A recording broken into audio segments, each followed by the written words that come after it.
Bienvenidos a esta edición de nuestro programa Caminar Juntos, que hoy dedicaremos a la Casa Sacerdotal Cardenal Marcelo, que él mismo instituyó en mayo de 1984. Un recurso, una residencia gestionado por las Siervas Guadalupanas de Cristo Sacerdote, que en la actualidad se ha convertido en el hogar de 28 sacerdotes.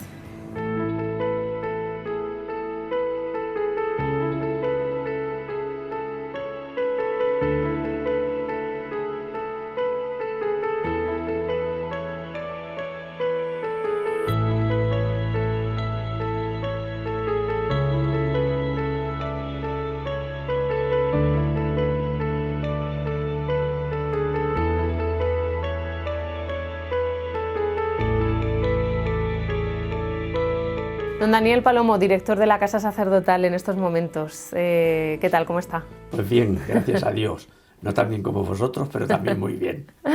Don Daniel, lo primero, bueno, pues preguntarle por este recurso que tiene la Archidiócesis de Toledo desde el año 1984, durante el pontificado de don Marcelo.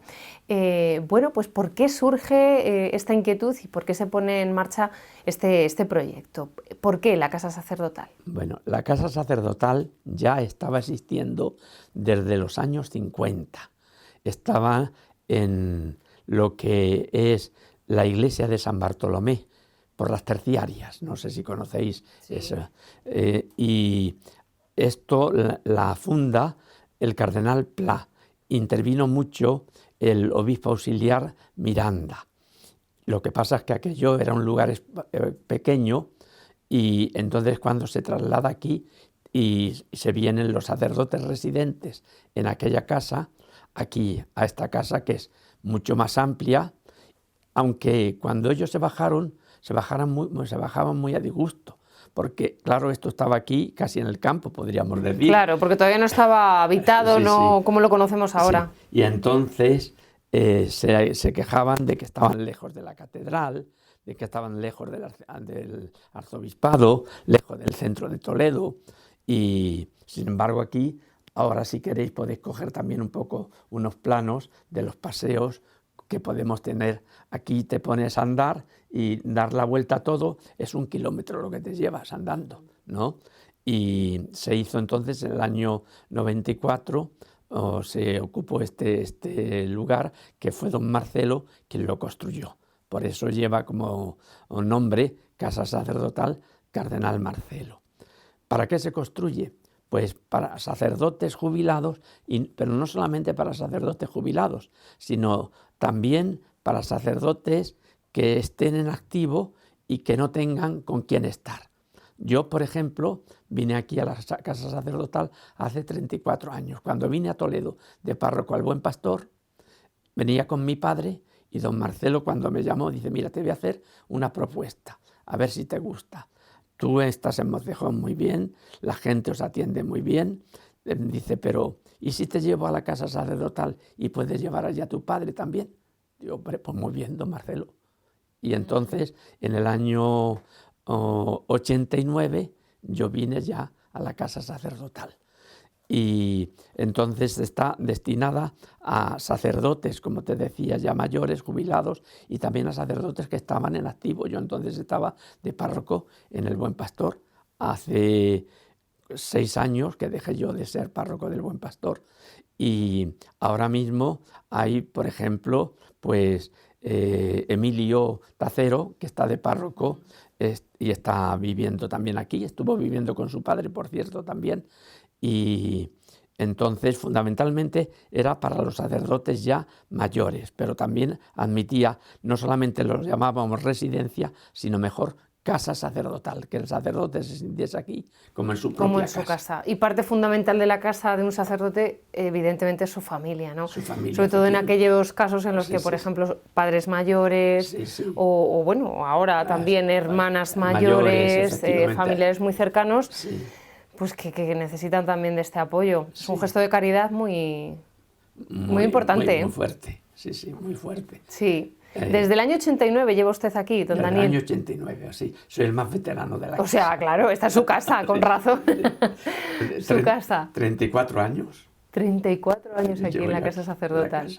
Y cuéntenos, ¿cómo es la vida en la Casa Sacerdotal? la vida en la casa sacerdotal, actos comunes, no tenemos nada más que la misa a las 10 de la mañana, la comida a las 2 y la cena a las 9 de la noche. También los jueves, como día sacerdotal, tenemos la hora santa y el rezo de vísperas o el canto de vísperas también, juntamente con las religiosas. Luego, el tiempo aquí ya cada uno lo distribuye como quiere. Quien quiere está en su habitación, lee, oye música o lo que quiera, o quien quiere sale a pasear por ahí un poco. Y entonces, o visita a otro compañero y se va a hablar un rato allí a su habitación con él. Y si está ya un poco lesionado el otro, un poco mayor, pues se hace mucho más porque el otro tenga una compañía, podríamos decir. Y así es como transcurre el día del sacerdote aquí en la casa. No te puedo decir ninguna otra cosa más especial, porque es que es mucho tiempo libre, porque no se quiere, algunos cuando vienen y otros dejan de venir porque creen que esto es como un convento, que pierdes la libertad, y tienes que estar. Y ya ves que el horario que tenemos es un horario muy elástico, solamente esos actos comunes y los demás cada uno se entiende como quiera. Don Daniel, pero para que esta casa salga adelante también necesita de un equipo de trabajadores, ¿no? Lo hemos visto en cocina, una cocinera o varias, luego pues personas que asisten a los sacerdotes que más lo necesitan. Háblenos un poco de ese cuerpo de profesionales que también hacen que esto sea una realidad.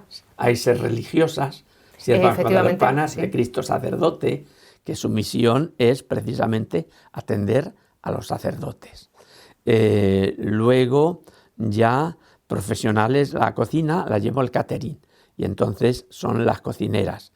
Y hay también algún sacerdote que viene a atender a uno que es el que está más limitado de la casa, tiene Parkinson, no habla o quiere hablar, pero no le entienden nada.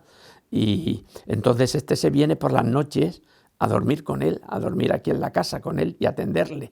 Le levanta, le lleva a desayunar y luego ya se va a su parroquia. A su parroquia, atender su parroquia. Atender a su parroquia en Yuncos en concreto.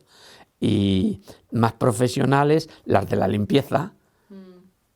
Y ya no tenemos más profesionales. Bueno, también el lavado de la ropa, también hay una persona que cuida de todo ello, aunque son las hermanas las que más cuidan, pero quien plancha es una señora de fuera.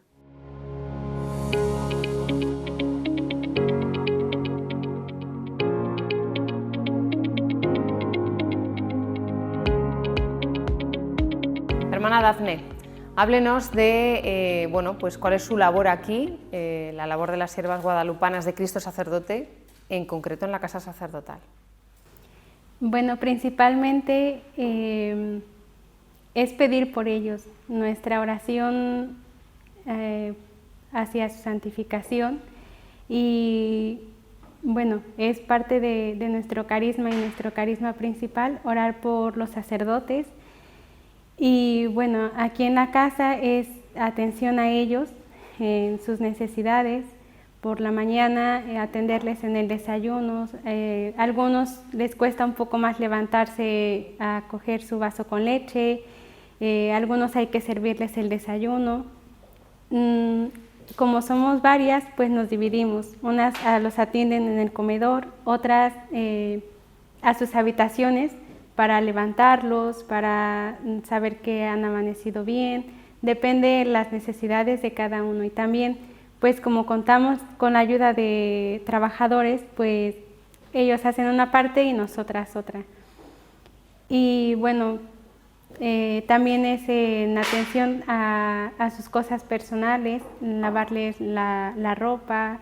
Viene una señora a ayudarnos a planchar, pero es estar pendientes también de que pues cada uno con lo que le corresponde. Y bueno, pues la cercanía más aquí es en el comedor, a la hora de los alimentos, pasarles la comida, estar pendientes de sus dietas, de qué es lo que no comen, qué es lo que comen. Si alguno pues se siente mal, tratar de pues darles lo correspondiente, ¿no?, a sus enfermedades. Y bueno, cuando los fines de semana no vienen los trabajadores, pues nosotras estamos más de lleno con ellos. Hay algunos que son más independientes y pues ahí casi pues ellos se valen por sí, pero a los que no, pues pues tratamos de pasarles el día un poco más llevadero, dándoles un paseo al jardín, yéndolos a visitar un poco a sus habitaciones y haciéndoles un poco la plática, hacerles visita o algo, ¿no? Prácticamente pues aquí ellos están todo el tiempo y si reciben alguna visita, pues bueno, pero pues es eso, ¿no? Tratar de estar con ellos, que es lo que más necesitan, ¿no? Al menos en mi experiencia, el tiempo que llevo en esta casa, he notado eso, ¿no?, que lo que más necesitan es esa ayuda, el hecho de que uno vaya y se siente al lado de él y le pregunte cómo está, es como pues lo que ellos, pues lo que esperan, ¿no? Y son muy felices, y cuando uno se va, aunque sean 5 minutos, pero lo agradecen, ¿no? Agradecen, hermana, gracias por este momento o lo que sea, pero pues es eso, estar con ellos. Y pues igual las hermanas que están en la enfermería pues llevan su seguimiento en el hospital. Si se siente mal uno, pues ellas son las que van al hospital con ellos. Si hay que estar, se queda uno hospitalizado, pues igual nos vamos turnando para ir a cuidarle en caso de que sus familiares a veces también es que responden, ¿no? Entonces, pero si se les dificulta un poco, quienes van también son las hermanas. Sus pastillas, pues igual, todo su control médico es que pues igual las hermanas encargadas son las que le llevan.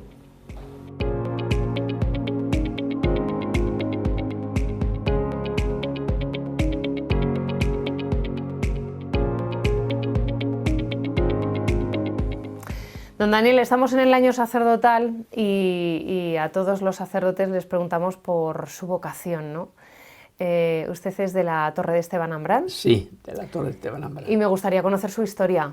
¿En qué momento decide usted o se plantea ir al seminario y entregarse como sacerdote? Mi historia es muy sencilla.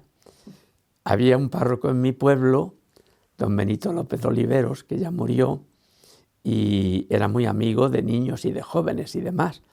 Yo fui monaguillo con él y a mí me admiraba. Y entonces yo quería ser sacerdote como él. Me acuerdo además que en el examen de entrada al seminario preguntaban que por qué quería ser sacerdote. Date cuenta qué contestación di yo, tan simple, tan de niño, claro, tan infantil, porque quería tener a Jesús en mis manos. Contesté yo. Y entonces así empezó mi vocación. Ingresé a los 11 años recién cumplidos en el seminario de Talavera. Allí estudié los 5 años primeros, los que llamamos de humanidades o de latín, y luego ya pasé aquí al seminario mayor, donde estudié la filosofía y la teología. Y entonces mi vocación a lo largo de eso pues ha tenido sus crisis, aunque como empezó tan de niño, podríamos decir, pues se ha ido madurando a lo largo de los años, porque a los 11 años yo tenía esa idea tan infantil, pero tan rica también, ¿no? Y luego a lo largo de los años han ido pasando estos y se ha ido viendo si sí, si no, si tiro por aquí o tiro por el otro lado, como toda vocación. Como en toda vocación, ¿no? Sí, sí. Que tiene sus noches sus oscuras. Altos, sus altos y sus bajos, sus oscuridades y sus luces. ¿Y qué le ha ayudado a perseverar y ser fiel en esos momentos de duda, de crisis? Pues la gracia de Dios. La gracia de Dios y nada más que la gracia de Dios. Luego también el auxilio que son los superiores que tenías en el seminario, los compañeros también que te ayudaban, hablabas con ellos, pues como a todos nos pasaba poco más o menos lo mismo, lo hablábamos y nos animábamos unos a otros también. ¿Recuerda el día de su ordenación? Sí, le recuerdo muy bien, el día 22 de septiembre del año 1962. Y nos ordenamos 8 de mi curso, porque 4 los retrasaron. Y nos ordenamos en concreto en lo que ahora es capilla de la Inmaculada para la adoración para perpetua. la adoración eucarística perpetua. ¿Y por qué se ordenaron sí. ahí? Pues como entonces a las órdenes no venía la gente que viene ahora a las órdenes, sino la familia y poquitos más, pues allí podíamos estar todos. Y porque el cardenal Pla, sobre todo, que fue quien me ordenó de presbítero, él no estaba para muchos trotes, podríamos decir, y tenía que ser dentro del arzobispado, por tanto, él desde el arzobispado se comunicaba con la casa. Con la capilla, sí. Así que... Y fue ahí. Y fue ahí, sí. La ordenación el 22 de septiembre. 22 de septiembre. Y luego mi primera misa la celebré en mi pueblo el día 26 de septiembre también. Me ordenaba yo con otro de mi pueblo y él celebró misa el 24. Se ordenaba también entonces uno de Santa Cruz del Retamar, un pueblo que está muy cerquita del mío.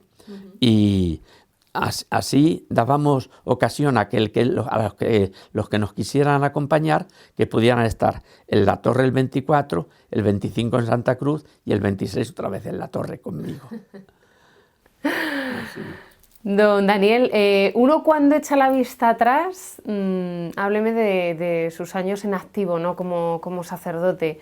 Ha mencionado al Buen Pastor, ha mencionado también Mocejón, pero a mí se me ocurre, porque es en el momento en el que yo le conozco, claro, vincularle a Manos Unidas, porque ha sido durante muchos años también, más de 20 creo que me ha dicho antes, conciliario diocesano. Hábleme de su vida en activo como sacerdote. Mi vida en activo, pues recién salido estuve, ahora dicen vicarios parroquiales, entonces nos llamaban coadjutores, en Villacañas, un pueblo muy religioso, que me fue muy bien. Yo les digo que me enseñaron allí a ser cura. Allí tenía muchas actividades, tanto con jóvenes como con mayores, como con niños, y me fue muy bien. Desde allí fui a un pueblo que había una diferencia enorme, además de la distancia, a Fuenlabrada de los Montes, en la mal llamada Siberia extremeña. Era un pueblo religiosamente frío, pero gente muy buena.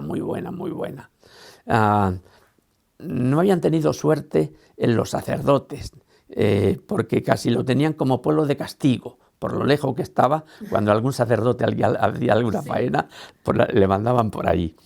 Y me acuerdo que cuando yo fui por allí, las carreteras estaban muy mal, me acompañaban unos muchachos de Villacañas, y dije, bueno, don Daniel, usted ha hecho algo malo, ¿verdad? Bueno, ¿qué es lo que ha hecho usted para que le manden aquí? Que me manden aquí, sí.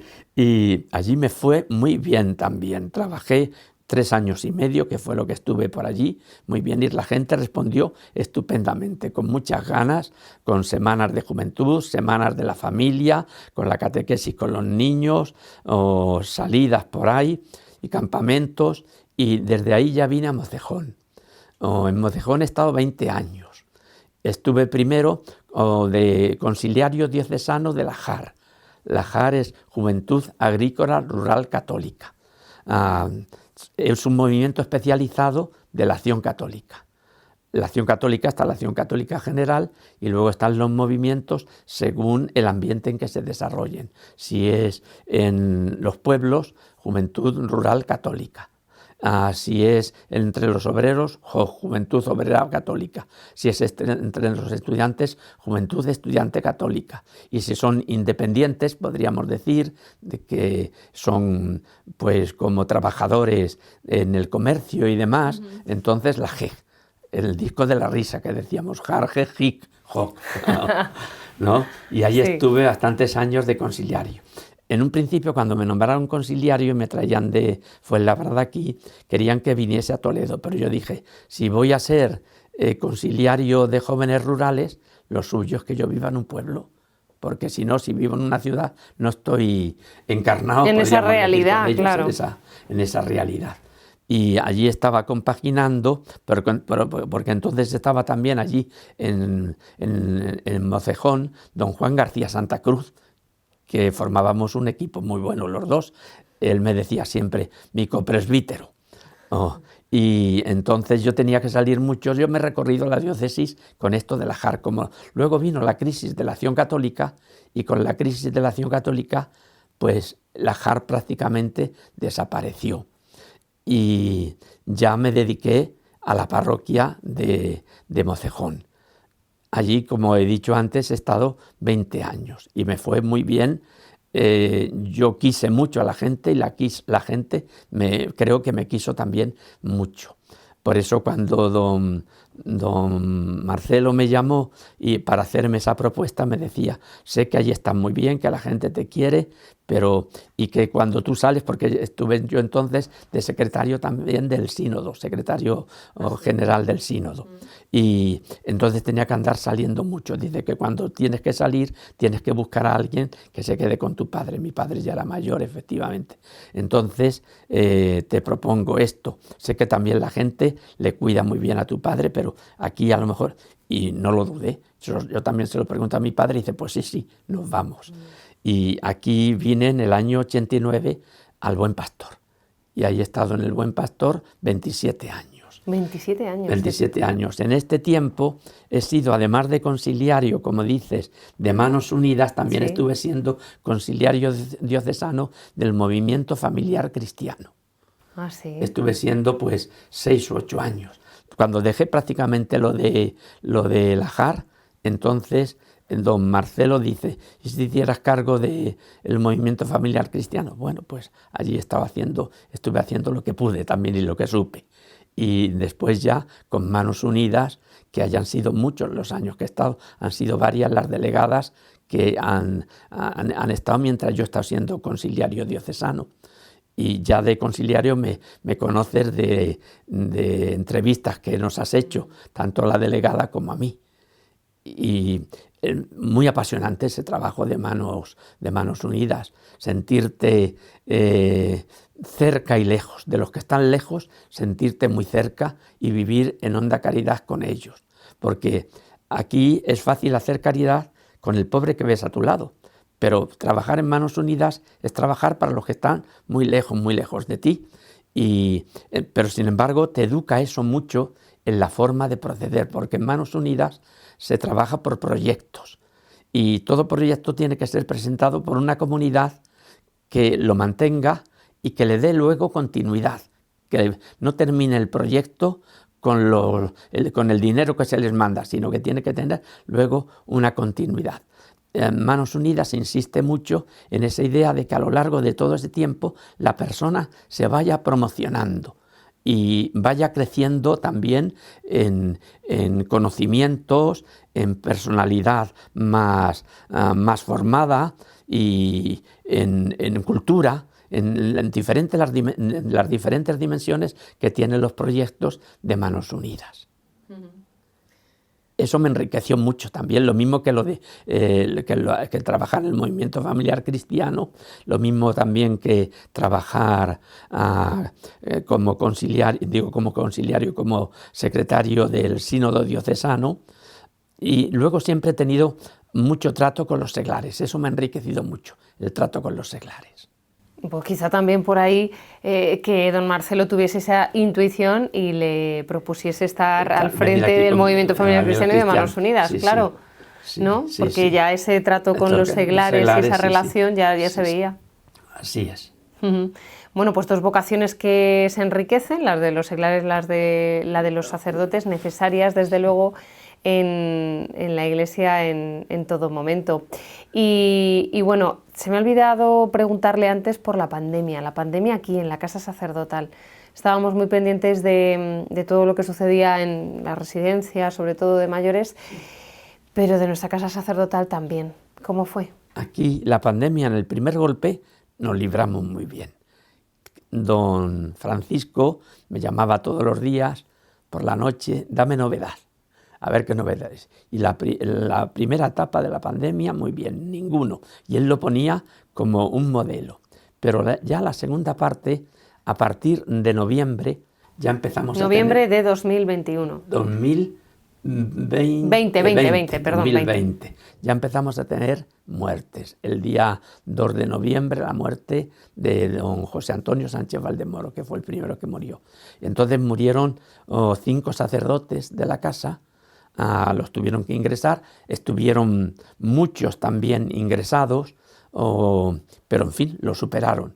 Alguno incluso estuvo muy mal, que no daban por él una peseta, podríamos decir, pero lo superó. Y prácticamente estuvimos todos los de la casa con pandemia. Algunos, entre ellos yo, estábamos asintomáticos, pero toda la casa y las religiosas lo mismo.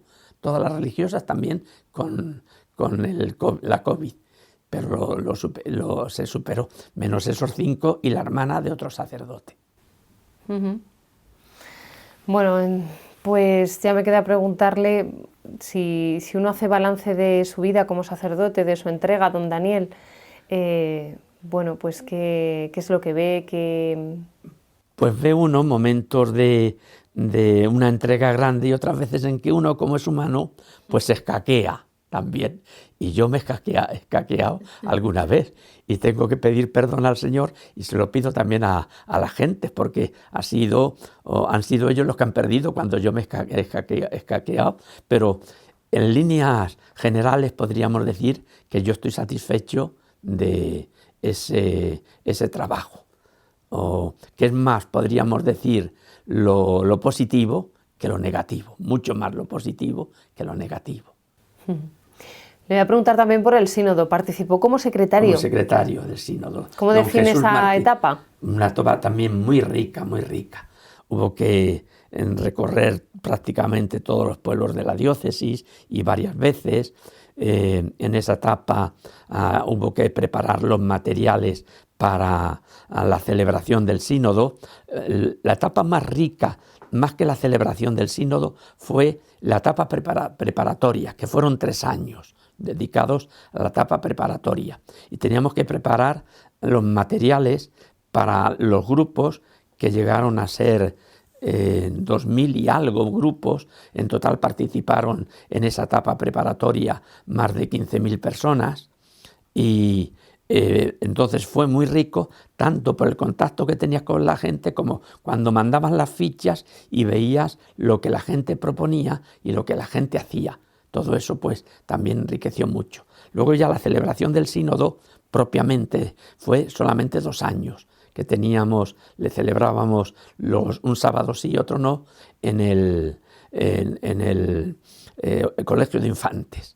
Y todo ello muy, muy rico. Ahí quedó luego la constancia en ese libro, que es una pena que se haya quedado el libro. Bueno, se creó sobre todo en el sínodo un estilo, y ese estilo, los que pasaron por el sínodo, ese estilo le tienen muy cogido, de forma que muchísima gente añora ese tiempo del sínodo diocesano, que tuvo esos 3 años de preparación, los añora muchos esos 3 años, porque es que fue ponerse toda la diócesis en movimiento.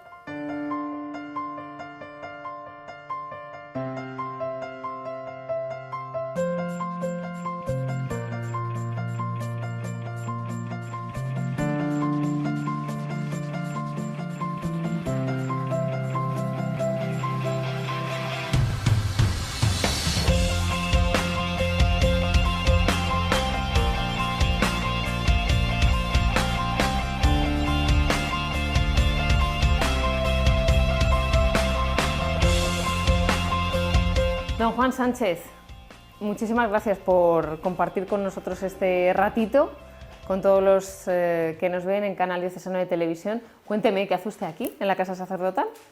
Bueno, pues yo tengo que ver algo aquí con la Casa Sacerdotal.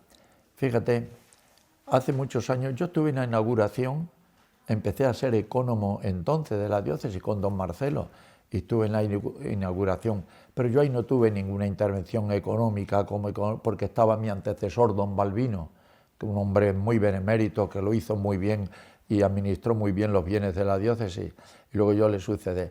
Pero después hubo un sacerdote que trabajaba en la catedral, quiero decir que tenía un cargo en la catedral y era profesor del seminario, y que vivía con unos hermanos suyos, y me llama un día y me dice: toma 60 millones de pesetas.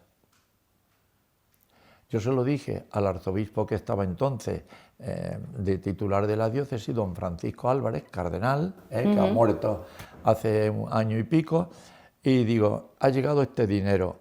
Y entonces yo le insinué, porque había oído hablar a algún sacerdote o al director de la casa, no me acuerdo quién me habló a mí de ello, era don Juan Pedro Sánchez Gamero, en aquel momento el director de la casa. Y le dijimos que se ampliase la casa. Entonces aquellos 60 millones de pesetas se ampliaron en cuántas habitaciones, no las recuerdo ahora mismo, pero un grupo de habitaciones bastante buenas y en buenas condiciones. ¿Y por qué estoy aquí? Porque llevo 4 años. Yo vivía solo en un piso y un día me dijo don Braulio, dice, yo creo, Juan, que tenías que irte ya a la casa sacerdotal, después estás solo, y yo había tenido un herpes un poco complicado y esto se curó y me vine aquí. Y tuve la suerte de, estando aquí, coger el COVID. Lo que pasó es que también que tuve otra suerte muy buena, que cuando me sentí con un poquitín de fiebre, como soy capellán del Hospital Quirón Salud, Tres Culturas, me fui allí y le dije al gerente, dame una habitación que yo creo que voy a tener el COVID. Me hicieron la prueba y dice, pues no tienes el COVID, pero dame una habitación que yo estoy malito aquí. Y al día siguiente di el COVID. Tuve 21 días y bendita hora en que me fui y bendita la hora que volví aquí. Yo estuve muy mal allí, pero la acogida de la casa, las hermanas, claro, los curas no podían hacer nada por mí, ¿no? Pero las hermanas se comportaron muy bien, yo no tenía apetito, vine hecho, perdí 10 kilos en 21 días. Así que debo a Quirón Salud, a la doctora que me llevó allí y a las hermanas de la casa, bueno, es decir, a la casa, el estar yo como estoy ahora mismo, porque no me ha quedado ninguna secuela. Tuve una secuela al principio y tal. Y me vine aquí y aquí llevo y estoy muy a gusto, porque yo antes tenía una señora que me atendía en la casa, pero ahora no me preocupo de alimentos. No me tengo que preocupar del lavado de ropa ni de limpieza de mi habitación. No somos frailes, pero tenemos también ciertos actos comunes, el Santo Rosario por la mañana, la misa a las 10, tenemos la comida, que es otro acto común porque estás hablando, tienes la cena, tienes algunos actos en los que les pertenecen a un partido o a otro futbolístico, pues se discute, se habla, y en esa soledad un cura no. Yo aconsejaría de verdad que todo el que lo tenga indeciso de venirse a la casa sacerdotal y esté solo en su casa, que no tenga un familiar que le pueda atender, que este es el mejor sitio que puede encontrar. Por eso estoy aquí y continuaré hasta que Dios quiera, hasta que me llame para el otro mundo. Usted es natural de Guadalupe. Sí. ¿Pero tiene algo que ver su vocación con la Morenita de las Villuercas o no? A ver, hábleme de cómo siente la llamada al sacerdocio. Te voy a decir, yo a los 12 años quise ser fraile franciscano. Anda.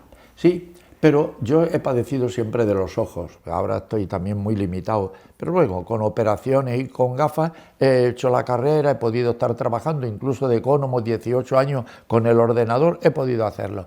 Pero me llevó mi padre al oftalmólogo de Cáceres, Guadalupe, nuestra provincia Cáceres, me lleva y le dice mi padre, mi niño quiere estudiar, y me dice el oftalmólogo, no, este niño que se dedica a los negocios con usted de madera, porque con los ojos como los tiene no debe de estudiar. Bueno, pues no hicimos mucho caso de esto y seguimos en casa. Mi padre tenía unas cosas de madera, de sillas y de todo esto, y ahí estuve un tiempo. A los 16 años me retocó otra vez el corazón para hacerme franciscano. Y yo, pensando que no podía hacer estudios, digo, hermano lego, un hermano normalito que hace los votos con tu hábito. Bueno, luego me quedo en Guadalupe, ¿no? Claro, los frailes ya saben, ¿no? Y entonces, desde los 16 años a los 18, pues entró el despiste de la juventud en mi vida. Podía yo pasar un domingo sin misa tan tranquilito. Digo mi verdad, Una medio novieta, pues también, o dos, no entiende, pero de poco tiempo. Todo esto en Guadalupe. En Guadalupe, todo en Guadalupe. Y Y lo mío que os voy a contar es un poquito obra de Dios. El día del Corpus en Guadalupe hay una custodia, no como la nuestra de aquí de Toledo, claro, hay una custodia desde el suelo a esta altura bastante bien, y la llevaban 4 frailes, así por esto, y yo llevaba el palio para ir cubierto por las calles del pueblo. Y en una de las calles del pueblo veo a un fraile elegantemente vestido, con un hábito un poquito de mejor color que el que tienen los franciscanos. Los franciscanos entonces llevaban el cerquillo, que habrás visto en películas y cosas de estas, ¿no? El cerquillo, pero este peinado todo para atrás, pelo blanco, y le pregunto a un fraile muy amigo mío, digo, Padre Sebastián, ¿quién es este fraile que yo no le conozco? Dice, ahora te lo explico.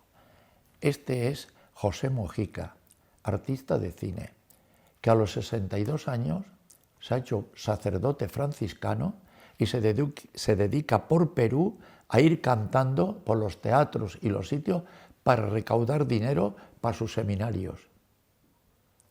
Se me quedó aquello, 62 años, yo ahora tengo 21, y al día siguiente me puse a pensarlo y se lo consulto a un fraile franciscano, Padre Pedro de Alcántara, digo, Padre Pedro, yo me quiero hacer fraile, y me contesta, tú para fraile no sirves, tú tienes que ser sacerdote diocesano. Él me conocía bien. Entonces yo teníamos, que ya murió, una gran cabeza muy buena, paisano de don Ángel Rubio y de un servidor, don Nicolás Sánchez Prieto. Y este ya era sacerdote reciente, llevaría un año o año y medio, y le pregunto, oye Nicolás, le he preguntado esto al Padre Pedro y me ha dicho, dice, yo te digo igual, que tú para fraile no estás encajado, tú cura diocesano.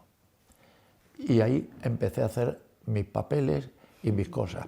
Pero estoy en la sacristía donde has estado hace pocos días, sí. Estoy en la sacristía y viene un obispo vestido todo elegantemente para hacer una boda de la presidenta de la Acción Católica de Coria Cáceres. Y el párroco me presenta y dice, mire, señor obispo, este chico va a ir al seminario. Y me dice, era valenciano él, don Manuel Llopis y Borra, dice, ay chiquet, si vienes a mi diócesis tienes beca.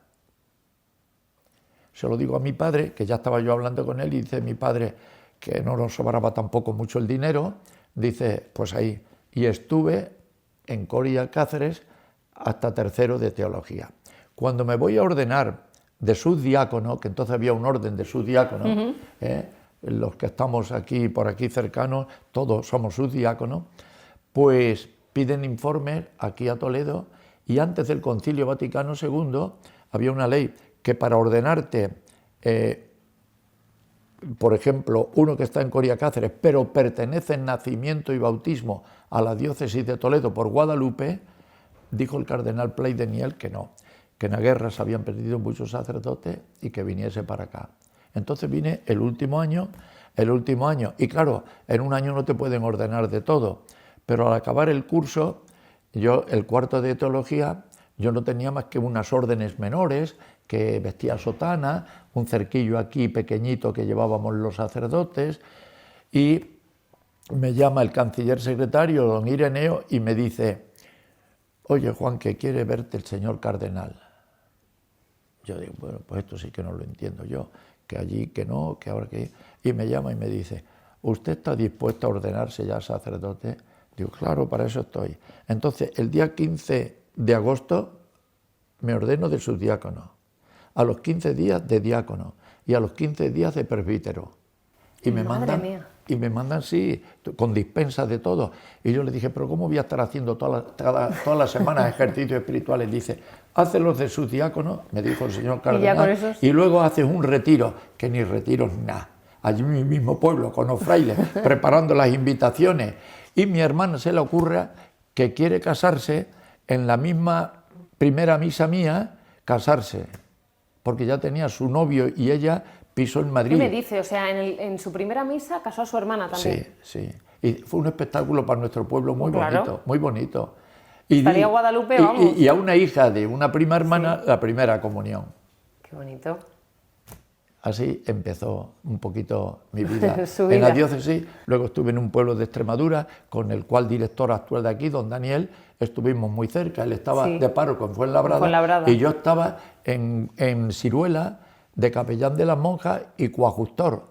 Tuvimos no muchos contactos, pero algún contacto con la juventud de aquella zona, algunas misas, animando a la gente a que sean mejores en nuestro oficio y en nuestra vocación, ¿no? Claro que sí. ¿Cómo llega a Toledo? Aquí. Sí. Bueno, pues de allí a cuando llevo 3 años en Ciruela, va don Anastasio Granado, que fue el que me ordenó, porque el señor cardenal estaba en el concilio. Porque yo me ordeno en el año 65 y el 8 de diciembre del 65 es cuando termina el concilio. Entonces todavía no había estas normas que se han dado. Sí. Y entonces don Anastasio hizo la visita pastoral y me dijo, vas a salir de aquí muy prontito. Y me llevó a Talavera de la Reina. Con otro sacerdote, porque el que estuve ya era un poquito mayor el que estuve, con otro mayor, don Eladio, un santo hombre, y de allí me mandaron a un barrio de Talavera a crear una nueva parroquia, el Patrocinio de San José. Hice allí una obra, unas viviendas sociales, y al poco tiempo don Marcelo me llamó para ser ecónomo. Y lo de don Marcelo lo cuento bien como es. Dice, bueno, he pensado que seas ecónomo. Digo, mire usted, don Marcelo, señor cardenal, yo sé algo. No, tú has hecho una labor muy buena en patrocinio, no has pedido ningún dinero, tuve mucha suerte con Talavera, no has pedido ningún dinero aquí al arzobispado, y entonces creo que lo puedes hacer. Tienes mano izquierda para esto y tal. Y empecé, y yo le dije, bueno, ¿le puedo poner una condición? Me dijo don Marcelo, vamos a ver cuál es. Si yo veo que con esto no puedo, dice, me contestó rápido, te doy una parroquia. Sales de la que estás y te doy una parroquia donde sea. Entonces, en esos años estuvo solo como ecónomo de la archidiócesis. Sí, para ecónomo. Y entonces él me dice, y si yo no estoy de acuerdo contigo, también te quito y te mando a una parroquia.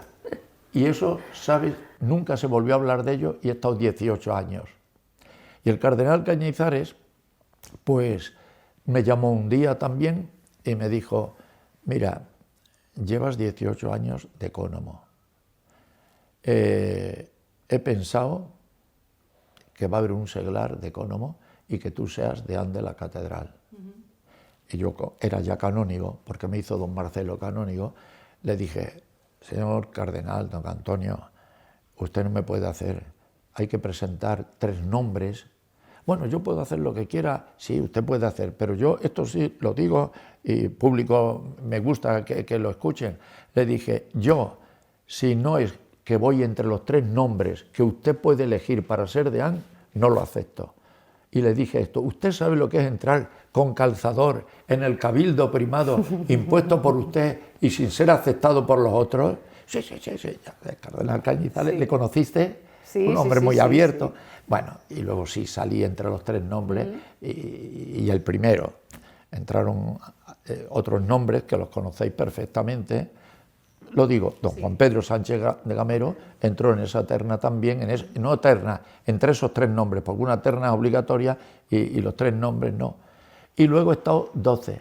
Cuando cumplo los 75 años, me dirijo por escrito a don Braulio y le digo, don Braulio, tengo 75 años y tal, y dice, ¿tú qué tal estás? Yo, bien, bueno, ya sabe usted, ya los años ya van pesando, bueno. Así que, ¿y qué tengo que hacer? Digo, pues escribir una carta a mí como deán para que yo convoque al cabildo, y el cabildo elija 3 nombres, yo ya voy a estar fuera, los que tengan más de 75 años también no pueden estar, y usted, bueno, bien. A los 3 días recibo un sobre de puño y letra escrito por él, no por el canciller. Y el escrito por dentro, sí, era un decreto. en el cual me le sé de memoria, vistas las circunstancias que concurren en la Santa Iglesia Catedral y que Monseñor Juan Sánchez Rodríguez, por su edad, lo tiene que dejar, después de haberlo meditado, vengo en determinar done aliter provideatur, de que continúe con este oficio, y ahí es donde ponía done aliter provideatur, que significa hasta que a mí me dé la gana. Y he estado luego 6 años en el done aliter provideatur. O sea, otros 18. Hasta los 82. 18 como ecónomo y 18 como deán, en total. No, 12 como deán. 12 como deán, en total. Sí.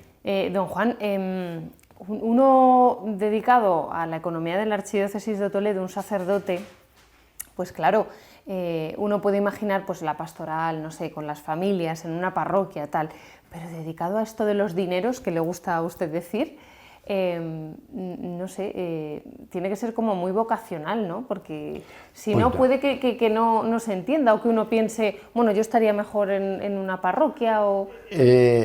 Yo te digo sinceramente una cosa, que me he adaptado siempre, quizás por mi manera de ser, mi carácter, a esto. A mí me dio miedo un poquito lo de ecónomo, lo de ecónomo. Y además con un mandato de don Marcelo. Esto hay que modernizarlo, hay que empezar a hacer un programa, porque mi antecesor era un hombre muy honrado, pero se llevaba como se llevaba entonces una contabilidad. Un libro mayor, un diario, entradas y salidas, y ya está, a mano, y lo llevaba. Entonces don Marcelo me dijo esto. Yo tuve que irme a Oviedo, estuve en Zaragoza, a ecónomos que ya estaban un poquito más adelantados que la mentalidad la administrativa de llevarla aquí en Toledo, y estuve visitando a estos ecónomos, sobre todo al de Oviedo. Era un cerebro aquel hombre. Yo creo que tenía la carrera económica, lo tenía muy bien. Entonces, ahí creamos el primer libro azul que se llamaba, que era ya una especie de extracto de la contabilidad, que el párroco ya no tenía más que irlo rellenando. Esto, la luz, esto, el agua, esto, la gratificación a las mujeres de la limpieza, esto, las bombillas, Y ya esto se modernizó y ya empezamos a poner el Contaplus, el primer programa que había económico en aquellos momentos. Y luego ya se pierde un poquito el esto y es como todo, es como todo. Luego tienes que tener una relación con los bancos para sacarlos el mayor rendimiento posible al dinero. No es que se tenga mucho ni poco, pero al que estás administrando, Claro, una gran responsabilidad, ¿eh? Sí, pero nunca tuve miedo. Y tengo que agradecer la confianza de los arzobispos. Don Marcelo no le dio tiempo, ni se hablaba de eso, de hacer una auditoría. ¿Por qué no? Don Marcelo me tuvo un tiempo, me hizo canónigo y al poco tiempo el hombre pues pasó a ser emérito. Pero don Francisco Álvarez, cuando se iba de aquí, yo le dije, delante del Consejo de Asuntos Económicos y de Consultores, a mí me encantaría que se hiciese una auditoría, porque yo cuando me hice cargo de la diócesis económica, pues tuve que ver más que unos libros, ¿no comprendes? Y se los subí al arzobispo y dije, mire, sumado esto, restado esto, y volviendo a sumar esto y restando esto, la diócesis tiene hoy este dinero, en esta cartilla, en esto, pero era una cosa un poco rudimentaria.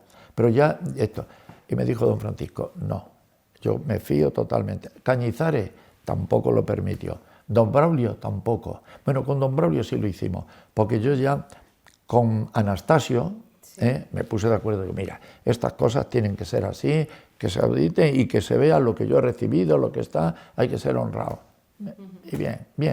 ¿Y de su etapa como deán, qué destacaría? Un momento a destacar. Hombre, me tocó una época muy bonita.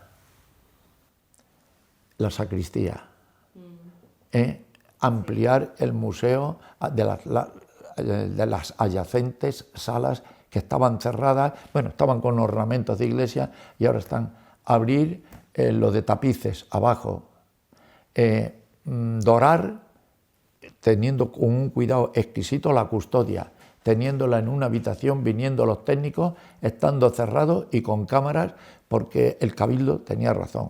Puede haber una gamberrada, puede haber cogido esto, y todo se hizo en una sala en la catedral, que era desconocida para todo el mundo.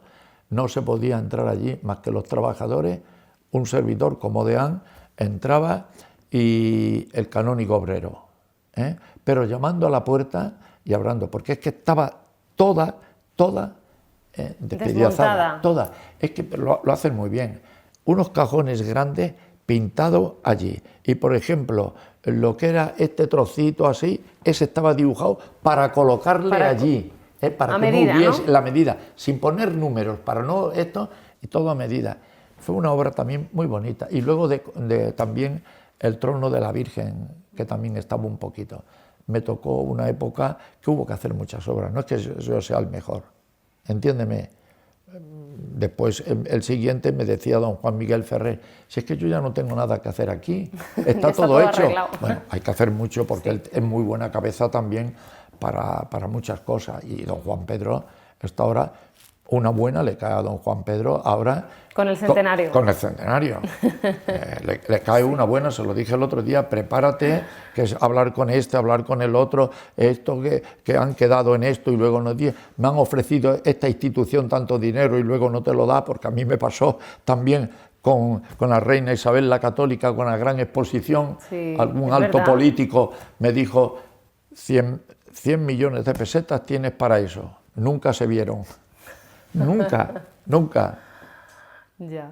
Bueno, aquí están actualmente de Guadalupe usted y Don Ángel Rubio y otro sacerdote que ha muerto aquí, don Pedro Plaza, estaba de párroco en pueblecitos por ahí, un sacerdote muy virtuoso y muy bueno, y estuvo un tiempo aquí prácticamente un coma, pero que le saludabas y no te podía, tumbado en la cama, con la atención de las hermanas, estaba limpio, le tenían muy bien, muy esto, y le llegó un día la hora. Este era paisano nuestro, sí. También, bueno, y estando ustedes dos aquí en estos momentos. Y luego tenemos otro que está de capellán castrense, pero prácticamente era el hijo del médico del pueblo de Guadalupe.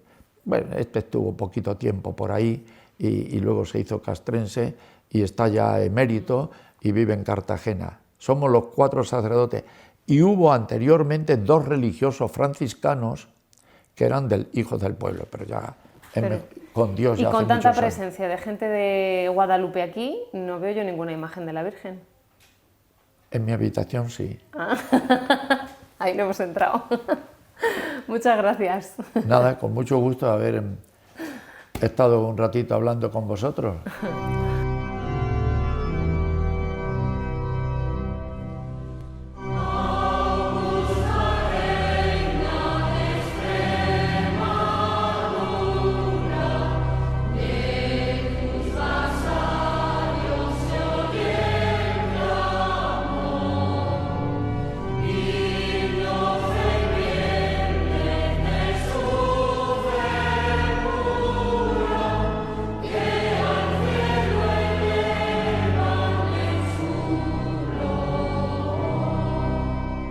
Bueno, don Ángel Rubio, usted está aquí también en la casa sacerdotal. Háblenos de cómo es la vida en esta casa, que es un hogar para muchos de ustedes. Pues yo tenía que venirme a la casa sacerdotal esta última etapa de mi vida porque, como sabe todo Toledo, he vivido más años en Toledo que mi queridísima diócesis de Segovia, donde me espera la sepultura, en la capilla, por cierto, de San Ildefonso. Y después de haber sido obispo auxiliar y haber sido vicario aquí en la diócesis de Toledo, es cuando me mandan a Segovia, y el final de esta etapa me he venido a vivirla a esta casa sacerdotal, que es excepcional. Ya sé que no en todas las casas sacerdotales que existen en las diócesis de España hay unas religiosas que ayudan mucho pues, a vivir pues, esta etapa final de nuestra vida, porque la casa sacerdotal, ni esta ni ninguna, es un segundo seminario, pero es una casa como esta, tan variada de residentes, porque somos personas mayores jubilados muchos, pero hay también sacerdotes jóvenes. Hay sacerdotes que son párrocos en las parroquias de Toledo y viven aquí. Entonces, los residentes son muy variados en esta casa, que como persona mayor que soy y jubilado, pues yo entiendo que esta venida a esta casa es aprender a envejecer. Esta etapa de la vida es aprender a envejecer. Es decir, a aprender que uno no es imprescindible, que eso a veces cuesta mucho. Y ahora ya estoy viviendo esta etapa en esta casa tan acogedora, tan variada de sacerdotes. Hay seglares, naturalmente, hay matrimonio también, es muy variada la casa. Y entonces yo me encuentro aquí muy concentrado, muy hermanado con todos los sacerdotes a los que los he conocido desde mis tiempos de Toledo, donde empezando estudiando en el seminario, siendo obispo auxiliar en Toledo, siendo responsable, vicario y en parroquias y demás. Entonces me encuentro perfectamente y aquí en la casa pues vivimos sin ser un segundo seminario, pero momentos de comunidad muy de satisfacción, como puede ser pues la convivencia, como puede ser sobre todo la Eucaristía de cada día. Son de 12 a 14 los concelebrantes sacerdotes que participan en la Eucaristía. Normalmente me toca presidirla en esta capilla también que está hecha para eso, y se admiten, por supuesto, seglares que vienen de fuera. Luego tenemos nuestro oratorio particular. A mí personalmente esto me cae muy de cerca porque con mi jubilación pues yo he dejado de tener responsabilidades en la Iglesia diocesana, de un lado y de otro, y he pasado a vivir y a llevar esta vida escondida con Cristo en Dios, que cuesta mucho, pero esa es mi finalidad al estar en esta casa. Tengo que hacer ministerios que me encargan, me los tienen que encargar, como me acaba de decir de parte del señor arzobispo, que tengo que ir a confirmar dentro de unos días pues a una parroquia aquí de Toledo porque él no va, y me mandan a otro sitio, pues allí que voy. Pero yo ya he perdido la responsabilidad. Estoy para obedecer, para sobre todo dedicarme mayormente a la vida de oración. Y me da mucho consuelo porque es verdad. Nadie ama más a sus hermanos que el que reza por ellos. Y mi obligación y mi salvación está en que estoy en rezar diariamente mucho, porque esa es la misión en la que ahora estoy con esta convivencia, aprendiendo a envejecer, a saber que no soy imprescindible, que me convenza de ello, y si acaso, segundo, pues a contar y a comunicar mi experiencia que les puede servir a otros para crecer o para participar. Don Ángel, ¿y la convivencia aquí siempre es fácil? Sí, resulta fácil porque hay una libertad. Hay suficiente distancia, ¿no? Claro. Como para... Entonces, aquí el comedor, que es una de las exigencias de puntualidad, pero hay una libertad grande para decir yo voy a llegar tarde, y lo comunica y te dejan preparado la comida o la cena porque tú has comunicado que llegarás tarde y lo haces solo. Tú también libremente puedes venir al comedor en cualquier momento del día, pues para tomar un café, para tomar algún alimento, tú personalmente. A mí me consta que algunos, por razones médicas, tienen que, si no tienen en su habitación pues un calentador, pues bajan al comedor, que está abierto de noche y de día. Entonces la vida esa, diríamos, comunitaria, nos resulta aquí muy fácil. No es un segundo seminario, ¿no? Y luego el desayuno, hay algunos que por razones pastorales desayunan a las 6, otros a las 7, otros a las 9, antes de ir a misa, y ahí hay una libertad que la comida, la cena no lo tiene, pero siempre muy asistidos por las hermanas, sobre todo por las hermanas. Me dicen otros sacerdotes y obispos, han dicho que notan en sus casas sacerdotales, que todos tienen, yo también hablo de la de Segovia, mi diócesis de Segovia, pues tiene casa sacerdotal, pero es muy diferente, entre otras cosas, pues porque más de la mitad de los residentes en Segovia son seglares, hombres, mujeres, matrimonios, familiares o no familiares. Digámoslo, pues ayuda a eso, a la economía, que también hay que tenerla en cuenta. Pero eso pues puede crear algún problema, algún sacerdote, yo hablo ahora de Segovia, que dice, si es que hay 40 seglares y hay 20 sacerdotes, esto aquí no se da, aquí son al revés, hay muchos sacerdotes y hay 2-3 seglares. Y entonces eso también hace que nuestra relación sea muy de fondo sacerdotal, aunque, repito, no sea un segundo seminario. Don Ángel, de su vocación, de su testimonio vocacional, hablamos en otra ocasión, que les vamos a dedicar un programa. Muchísimas gracias. Bueno, pues no hay de qué. Mis bendiciones, mis saludos, y que sigáis siendo instrumento de evangelización con vuestros medios de comunicación social. Yo lo sigo personalmente muchísimo. El rosario diario que se retransmite, yo sigo. Y luego las noticias, sobre todo de la diócesis. Estoy al día, ¿eh? Estupendo. Gracias. A la televisión.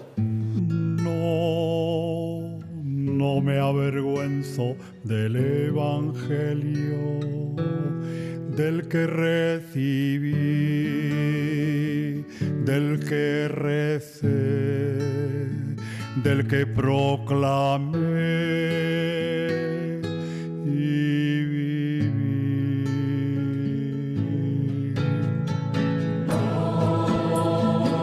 No me avergüenzo del Evangelio, del que recibí, del que recé, del que proclamé y viví. Consagrado en el bautismo, Dios sembró en mí semillas de eternidad, de bondad